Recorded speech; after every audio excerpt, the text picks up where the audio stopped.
Agora vejam que a gente vai entrar já em coisas que nos afetam até hoje.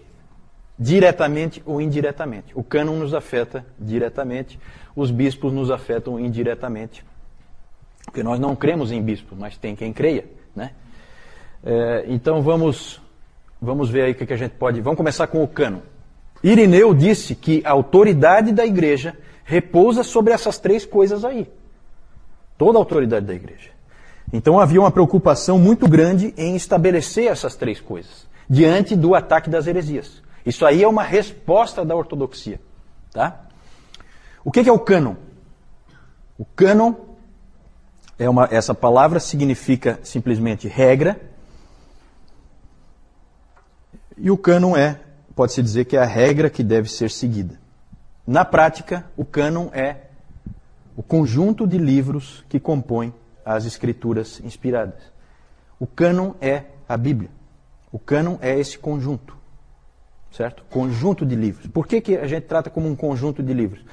Justamente porque era tratado individualmente. O cânon é formar o conjunto. É escolher quem entra e quem fica fora. Por quê? Como eu disse antes, desde o início o Antigo Testamento era a escritura cristã, já estava estabelecido, isso nunca foi discutido. O único que discutiu foi quem? Exatamente, o Márcio. Ele está indignado lá. Ele achou que tinha acabado. Ele queria que não voltasse mais. Mas como é uma reação, nós temos que citar, né? Como é uma reação. Sim. Essa foi boa, né? O Antigo Testamento, então, foi tranquilo. Veio exatamente como os judeus o tinham, com os mesmos livros. A ideia do cânon, gente, é uma ideia que veio dos judeus. Os judeus tinham feito o cânon deles. E agora os cristãos tinham que fazer o seu. E a hora era agora. Por quê? Porque não podia se perder muito tempo, porque ia se começar a ficar distante demais das fontes originais. Você tinha ainda pessoas que conviveram com pessoas que conviveram com os apóstolos. Então você tinha muitas testemunhas ainda. Não, esse livro aqui foi escrito pelo fulano. Só que vocês, é claro, percebem isso, se passar 500 anos começa a ficar mais complicado de provar as coisas. Então a hora era essa. E os ataques que as heresias estavam proporcionando empurraram a igreja a fazer isso logo. Que livros seriam colocados no Novo Testamento? Essa é a pergunta. Além dos 27 que acabaram entrando realmente, existiam muitos outros livros circulando no meio das igrejas. Havia o Evangelho de Pedro, havia o Didaquê, a primeira carta de Clemente aos Coríntios, a própria carta de Policarpo aos Filipenses. Havia dúvidas em relação a essas obras. O Pastor de Hermas. E a situação era tal, diante das heresias crescentes, que era urgente fazer alguma coisa. Vejam bem, gente, olha só. O gnosticismo estava produzindo livros falsos, assinando com o nome de apóstolo. Né? Olha como isso aperta. O Marcion estava dizendo que tudo isso aí não é inspirado. Estava jogando fora os livros válidos. E o Montano estava dizendo que não tinha terminado a revelação. Ele tinha mais coisinha para falar. Né? Deus continuava falando, como falou com Paulo, continuava falando através dele. Então vejam que as três heresias apertam em direção ao cânon. Percebem isso?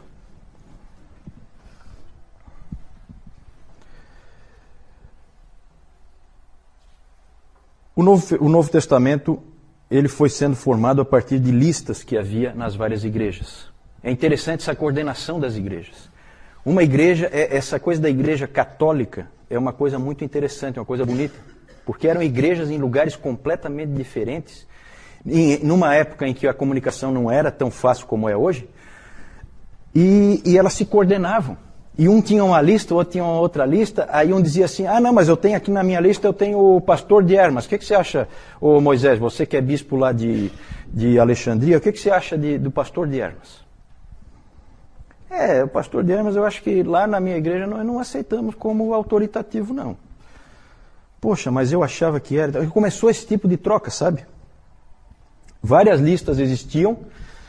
Se convencionou dizer que o cânon estava definitivamente constituído quando, com o estabelecimento da lista de Atanásio, que foi um pai da igreja, que foi em 367, e ele pegou e deu a lista que acabou sendo a lista que nós temos hoje. Mas, na verdade, isso é consenso, tá?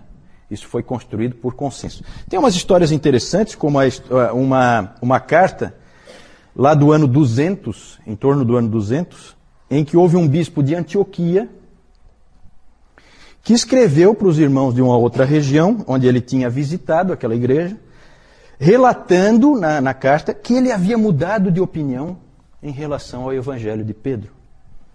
Ele tinha dito lá para esses irmãos que não, leiam também, aqui nos cultos, leiam também o evangelho de Pedro. Depois ele pensou melhor e analisou talvez alguma coisa, ou alguém conversou com ele, e ele daí recomendou para esse irmão, não leiam o evangelho de Pedro. Eu volto atrás no que eu disse. Né? É interessante esse tipo de coisa, esse tipo de registro. Na verdade, o cânon já estava concluído quando o último livro da Bíblia foi escrito. Certo? Isso é importante. O estabelecimento do cânon é um reconhecimento, não uma imposição. O cânon já estava lá. As escrituras já estavam lá. Só que Deus tinha que conduzir a igreja na sua providência para que a igreja discernisse quais são esses livros inspirados. E ela discerniu, e esse é um processo muito bonito. Uma coisa que foi acontecendo com muita seriedade e que Deus realmente conduziu a igreja à formação do cânon. É muito estranho, nós protestantes evangélicos, é interessante como a gente despreza, né, a história da igreja e esses pais antigos, a gente acaba meio que desprezando eles. Na verdade, nós dependemos deles. Né? Calvino nunca desprezou. Calvino dizia que Calvino tinha grande apreço pelo consenso, o que ele chamava, né, o consenso dos 5 primeiros séculos. Ali as bases foram estabelecidas. Ali é uma época importantíssima. E esses pais da igreja, imperfeitos como eram, nós vamos ver eles um pouquinho depois, eles fizeram o trabalho que Deus queria que eles fizessem. Como que se chegou a essa formação do cânon? Como eu disse, há uma certa diferença aí de maneira de fazer. No romanismo, eles creem até hoje que a formação do cânon é por imposição, não por reconhecimento. Por que um livro é canônico? Por que um livro é autoritativo? Porque a igreja diz que é. Essa é a posição católica romana. Ele é canônico porque a igreja disse que ele é. E isso deu a ela a possibilidade, essa crença, nessa doutrina, de que a formação do cânon é por imposição da igreja, deu margem a que ela pudesse alterar o cânon. E como ela alterou no Concílio de Trento no século XVI. Né? Ela podia alterar porque é ela que disse se é canônico, se não é, a hora que ela quiser. Nada impede do Bento XVI e companhia eu colocar algum livro agora ali, um livro que ele mesmo escreveu e tal, e dizer, não, esse livro aqui é inspirado por Deus, diretamente. Pode. Claro que isso não acontece pelo seguinte, a Igreja Católica tem um pavor de mudanças.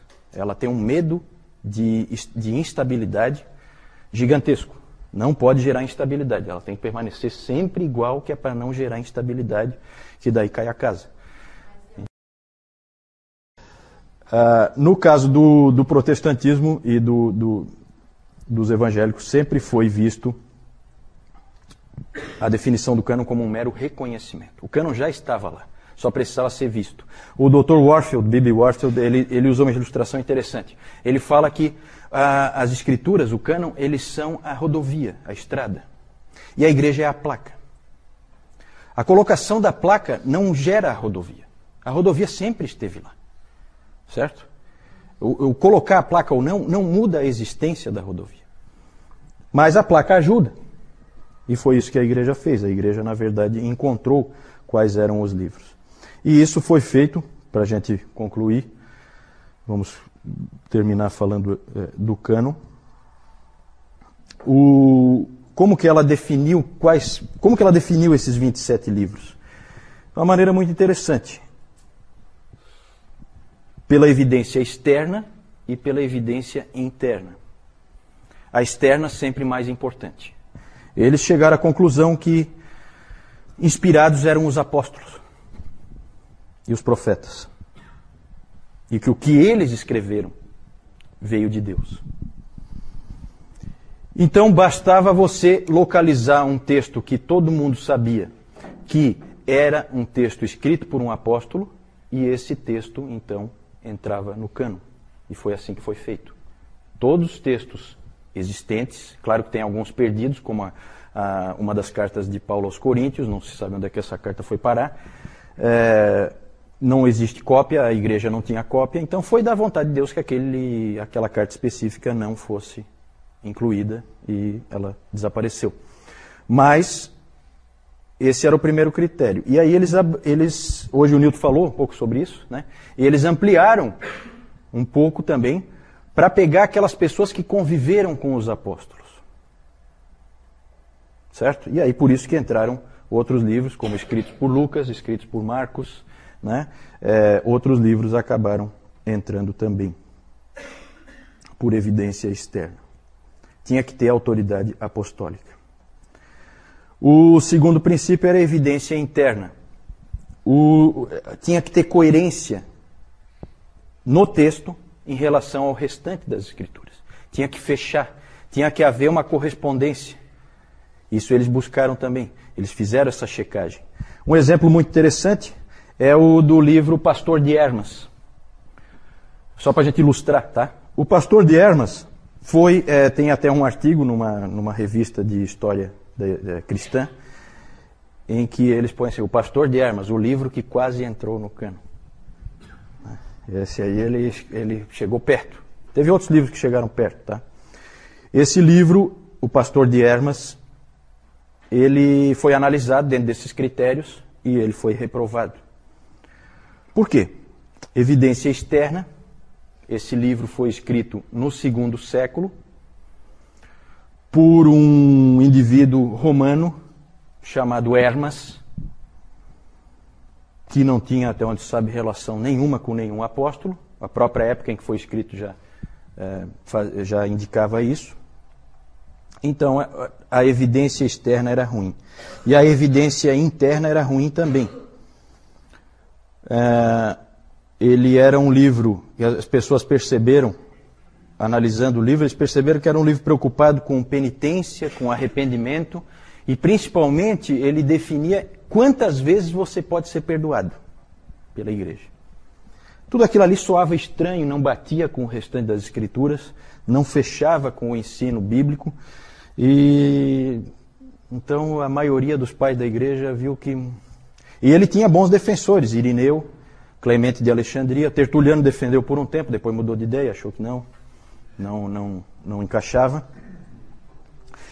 E ele também tinha umas visões esquisitas a respeito da doutrina da Trindade. E aí ele não passou nem pela evidência externa e nem pela evidência interna. Rejeitado.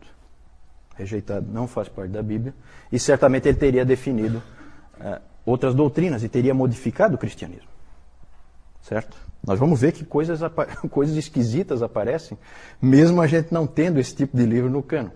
Né? Mais para frente nós vamos ver todo tipo de esquisitice aparecendo na igreja, que criou uma série de problemas. Então é isso, o cânon foi definido assim. Alguma pergunta a respeito do cânon? Isso. A pergunta da Jussara, a colocação dela é em relação a como cada igreja... Qual a situação de cada igreja, né? Que na verdade elas tiveram que se coordenar. Então, aparentemente, cada igreja não tinha todos os livros. E às vezes tinha livros que acabaram não entrando, e outros que acabaram entrando ela não tinha. E realmente era assim. Só que rapidamente elas tinham, especialmente nas cidades maiores, mais influentes. Certo? Por quê? Porque um levava para o outro. Então aquele exemplo daquela carta ali, né? Tinha correio. Então e é interessante nessa época que isso aparece muito claramente. Os presbíteros de uma igreja se preocupam profundamente com os presbíteros da outra igreja. Mais ou menos como acontece no Novo Testamento. Por isso que tem a carta de Clemente de Roma, a primeira carta dele aos Coríntios. E é uma carta que eu já li, é uma carta relativamente fácil de ler. Ela é uma carta muito bonita, é uma carta de um pastor, realmente. Se preocupando com os coríntios, como é que vocês estão, para onde é que vocês estão caminhando, cuida com isso, cuida com aquilo, bem pastoral. Então essa preocupação mútua. Então é assim, uma grande cidade não deixava a outra ficar sem cópia. Dava um jeito de copiar. Então como ele disse assim, aquele bispo que nós falamos antes, que visitou uma outra igreja, ele falou assim, leiam também o Evangelho de Pedro. Como é que ele vai ler se ele não tem? E eles provavelmente não tinham. Então, se providenciava, as igrejas se ajudavam, os irmãos se amavam, eles procuravam ajudar uns aos outros. A igreja era única, não havia várias igrejas. Havia heresias, mas não divisões. Ainda. Depois virão as divisões. Não, vamos chegar lá. Na verdade, a pergunta é como é que, se eles se reuniram para definir isso. Vamos ter o primeiro concílio. Qual foi o primeiro concílio? Niceia, no ano 325. Nesse ano, todos os bispos do Império Romano, praticamente todos, talvez um ou outro não pôde ir, mas todos os bispos do Império Romano se reuniram em Niceia, na cidade de Niceia, bancados pelo imperador. Nós vamos ver isso mais para frente. E ali eles se reuniram, e ali eles definiram, dentre outras coisas, deixaram bem claro que o cânon... a pergunta é sobre o livro de Hebreus. O livro de Hebreus sempre vai ser um problema, né? Porque o livro de Hebreus é esquisito, né? É um livro que ninguém sabe quem escreveu. Lutero defendia com unhas e dentes que tinha sido Apolo de Alexandria que escreveu. Alguns outros teólogos também creem assim. Há quem diga que foi Barnabé, mas não, ninguém tem certeza. Ninguém tem certeza. Mas, de alguma maneira, a igreja chegou num consenso de que era um livro com autoridade apostólica e que simplesmente tinha se perdido as testemunhas originais do porquê que aquele livro era lido em todo lugar. Ninguém mais sabia porquê que aquele livro começou a ser lido em tudo que é igreja. Mas ele estava consolidado. Ele estava consolidado e a evidência interna dele era muito boa. Muito boa. Ele fechava perfeitamente com o restante da palavra. E a gente percebe isso, né? E é um livro muito rico que, na verdade, preencheu lacunas, né, da palavra. Se você for analisar o Novo Testamento como um todo, ele lança luz, né, sobre muita coisa que complementa o restante. Inclusive havia dúvida se tinha sido Paulo que tivesse escrito. Só que é muito diferente dos escritos de Paulo. Só que a posição dele indica isso, né? Ele foi colocado numa posição meio que puxando para a possibilidade de ser um livro de Paulo. Ele foi jogado meio que ali perto porque havia essa dúvida. Talvez fosse de Paulo. Mas é diferente, né? A gente percebe que é diferente. Mas pode ser diferente porque ele não é uma carta, ele é muito mais um tratado. Ele é diferente no seu estilo, então pode ser por isso que ele seja tão diferente. Mais alguma pergunta? No Concílio de Niceia ficou definido que aqueles livros eram os livros... Claro que havia certas resistências, em alguns lugares continuou se usando outros livros que já se usavam naquelas igrejas e tal. Então a coisa foi consolidando às vezes aos pouquinhos, né? Porque às vezes um livro já era lido há muitos anos numa determinada igreja e aí não é de uma hora para outra que você pega e exclui, né? Mas com a lista de Atanásio estava consolidado. Na verdade, se você pegar um livro como o do Norman Geisler, que é a Introdução Bíblica, você vai ver que o grosso das listas era tudo parecido. Variava um aqui, um faltando, como a Jussara falou antes, um faltando e um a mais. Mas é um ou outro assim. As listas eram muito semelhantes. Então foi se gerando um consenso, e o consenso acabou prevalecendo, e toda a igreja acabou adotando os 27 livros do Novo Testamento que a gente usa hoje, e não houve problema nenhum, ninguém resistiu. Assim, havia muita unidade da igreja, né? E é interessante que o cânon foi formado nessa época, porque era a época certa para formar, enquanto havia unidade. né? Ah, certo. A questão, o que é inspirado? Se é o conteúdo ou se são os autores? Eu não sei. Eu acho que é as duas coisas, né? Eu não sei. Eu não vejo de que maneira isso aí afeta. Por que a tua preocupação assim? Não é preocupação. Eu Claro, porque até ele comentou de manhã que nos textos bíblicos até ele mostra falhas e erros que esses próprios homens cometeram. Ah, sim, tu queres dizer assim que um determinado escrito de Paulo podia ser inspirado e o outro não. É isso que tu queres dizer? Não? É que tu falou que o autor era inspirado. Certo. Talvez eu me expressei mal. Talvez é melhor a gente falar que as escrituras eram inspiradas, então aquele texto... Não, ótimo. Não, foi boa a tua... Eu acho que fica melhor. A gente coloca que as escrituras foram inspiradas, aquele texto foi inspirado por Deus no autor. E o autor, então, colocou, né? Ele não tinha consciência de que ele estava fazendo isso, não é um ditado, né? Mas ele estava escrevendo a palavra de Deus, né? Isso eles tinham bem consciência, né? Obrigado por essa correção, acho que é importante.